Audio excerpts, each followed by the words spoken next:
మరి జైలు శిక్ష ఎప్పుడు పడుతుందో తెలుసా?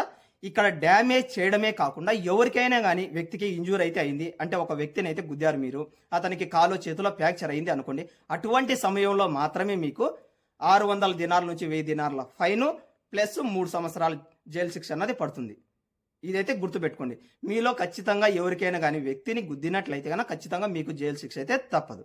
అయితే ఇక్కడ మీకు జైలు శిక్ష నుంచి తప్పించుకునేటటువంటి ఆస్కారం కూడా ఉంది, అంటే ఛాన్సెస్ కూడా ఉన్నాయి. అది ఎలాగంటే కనుక ఎవరినైనా కానీ ఒక వ్యక్తిని మీరు గుద్దారే అనుకోండి, అతనితో వెంటనే సెటిల్మెంట్ అయితే చేసుకోండి. అంటే మీకు 200 దినాలు ఇస్తాం, 300 దినాలు ఇస్తాం. అదే విధంగా హాస్పిటల్లో మీకు ఎంతైతే డబ్బులు ఖర్చు అవుతున్నాయో ఆ డబ్బులు కూడా మేమే ఇస్తాం సార్ అని చెప్పేసి మీరు రిక్వెస్ట్ చేసినప్పుడు కనుక తను గన ఓకే అని చెప్పేసి కేసు గన వాపస్ తీసుకున్నాడు అనుకో, అటువంటి సమయంలో మీరు జైలు శిక్ష నుంచి తప్పించుకునేటటువంటి ఆస్కారం అయితే ఉంది. ఒకవేళ అతను విరుద్ధంగా కేసు గన పెట్టాడంటే కనుక మీకు కంపల్సరిగా 600 దినాల నుంచి 1000 దినాల ఫైన్ ప్లస్ జైలు శిక్ష కూడా పడేటటువంటి ఆస్కారం అయితే ఉంది ఇక్కడ. అంటే